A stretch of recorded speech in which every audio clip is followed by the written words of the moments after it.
niche your practice because there just weren't going to be enough clients? Or have you ever felt like you couldn't raise your fees because there wouldn't be enough clients you could pay for that new fee? Or have you felt like there just weren't enough people out there to either come and work with you as a candidate for a job, or that there just weren't enough clients to go around because you don't have access to Medicare rebates, for example?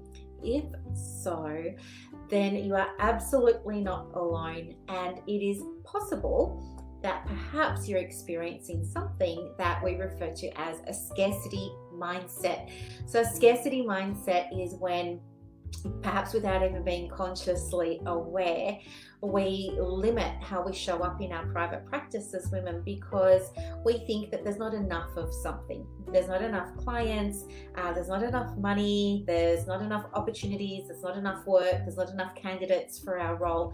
And so this mindset absolutely infuses how we show up in our beautiful soul-aligned private practice.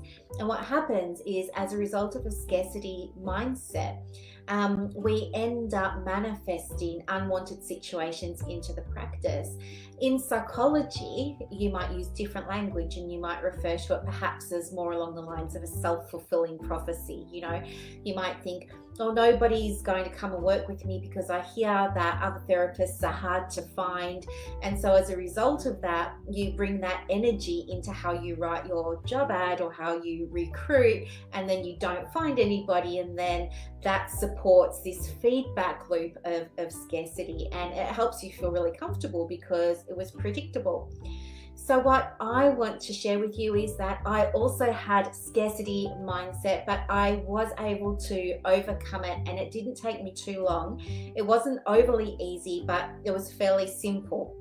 What I mean by that is, the process that I did was I created a daily practice of keeping a notepad by the computer, and what I did was I started to write down all of the things that I was receiving into the practice.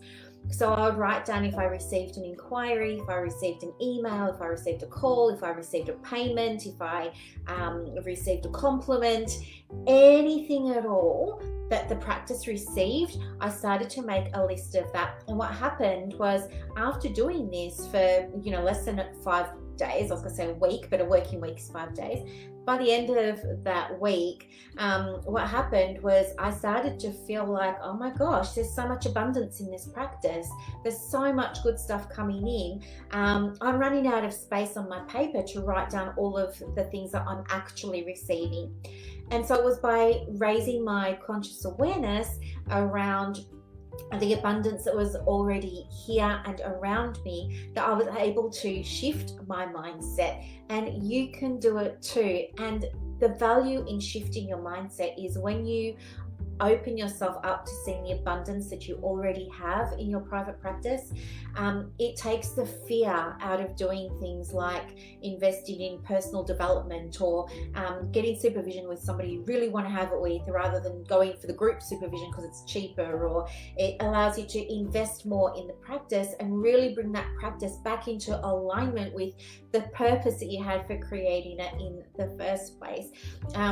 All these opportunities just come to you, and this is how you create that soul-aligned, abundant, gratitude-filled, beautiful, joyful, energizing private practice that you are absolutely born to have.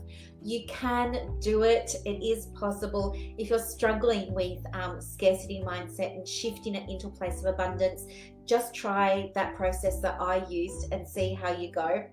If you would like more sort of one-to-one support with how you go shifting any type of mindset really, but I'm talking about scarcity today, if you'd like some more guidance around how to do that, then let me know. Send me a private message and I'll support you any way that I can. And even if you would like to jump on a Zoom with me, we can do that as well, and we can just have a conversation about where you're at, and I can give you some tips on that call, and that call's on me.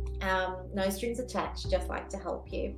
Have a beautiful rest of the day. Thank you so much for watching, guys, and I'll talk to you later. Bye.